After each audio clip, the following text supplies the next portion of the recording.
So today I'm super excited. We are going to take a tour of the Zekelman Holocaust Center campus. It is amazing. If you have not been to it, it's right here in Farmington Hills, north of 12 Mile on the west side of Orchard Lake Road. There actually used to be a movie theater here. I used to come as a kid. Frankly, I think this is a much better use.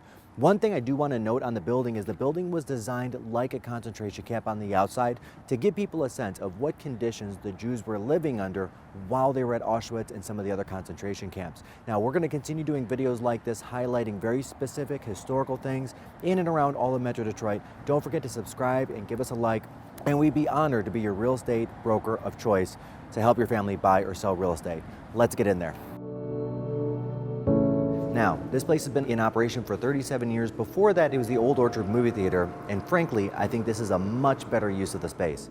So here behind me, we have an actual boxcar that was used in the transportation of Jews and other people to concentration camps during Nazi Germany. At times, they fit up to and over 100 people in this small little car right here. You can imagine how horrific of an experience that must have been.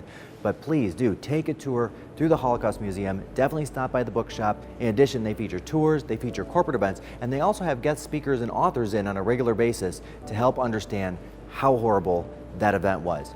The importance of it, in my mind, is the only way to improve in the future is to know where we were. By knowing the history of this, it's the only buffer we have against this ever happening again, and we do not want this to happen again to humanity on any level. Now, one part of the Holocaust Museum that I definitely want to stop and take note of is this wall right here behind me. Now, as you can see, the flame here is burning eternally. And the reason for that is because in the Jewish faith and the Jewish religion, on the anniversary of a death of a loved one, you light a candle for 24 hours.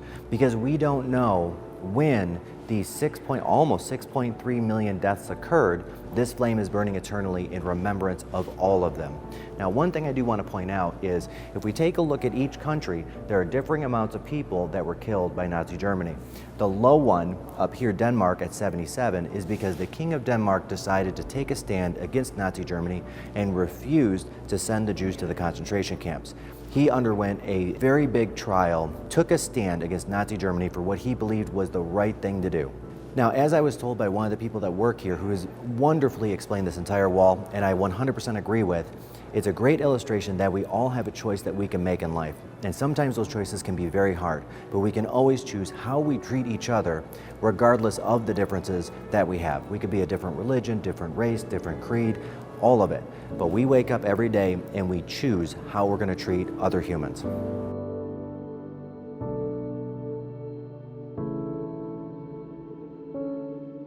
Now, this exhibit is known as The Book Smugglers, which is actually based on a book by David Fishman, who's going to be one of the guest speakers here at the Holocaust Center. Now, what this was based on was the town of Vilna, where they had thousands of books in Yiddish.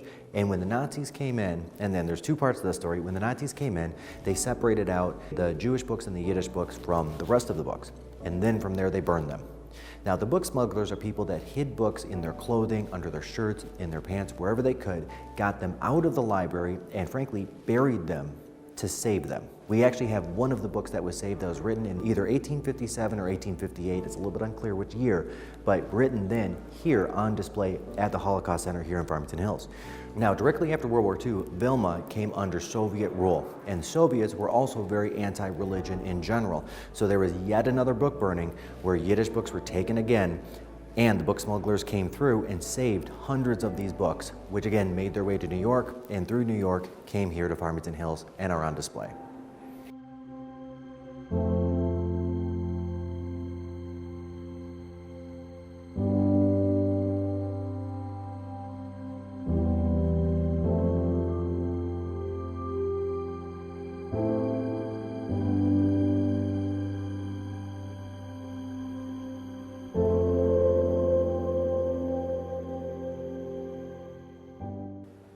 Her famous cover was plaid.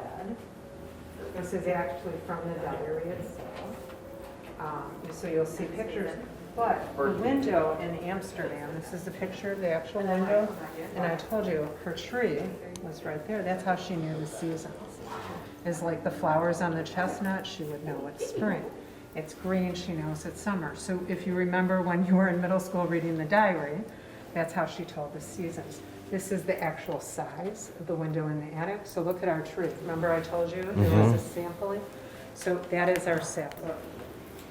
Here behind me, one feature you want to see, definitely in the summer, not when it's snowing, is the white chestnut that Anne Frank used to see outside of her window. And this was the only way that she knew that the seasons were changing, because she was stuck in that attic hiding from the Nazis. Now, many years later, the tree itself that stood outside of Anne Frank's window, it did start dying. So what they did was they took 11 separate saplings off the tree, and one of them made it here to Farmington Hills, Michigan, and is now standing right here, and frankly, is flourishing, and it looks great.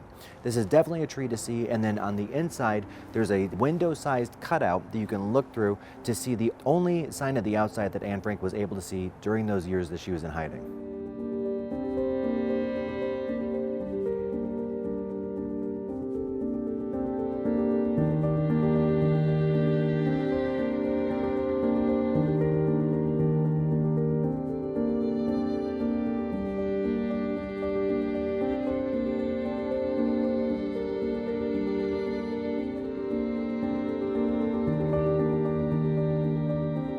We just took a tour of the Holocaust Museum here at 12 Mile and Orchard Lake in Farmington Hills. They have awesome tour guides. Ticket prices are very low. For adults, it's $8. For children, it's $6. For students with a student ID, it's $5, and completely worth every dollar. They also accept donations because this is a nonprofit organization. And I will say this has been a very heavy-hearted tour. There was so much that I learned, so much I did not know. And again, I feel like it's extremely important that we know our history so we can shape our future. Thank you again, everyone, for taking this tour with us. Don't forget to subscribe, like, and if you have any real estate buying or selling needs in the future, my family would be honored to help your family.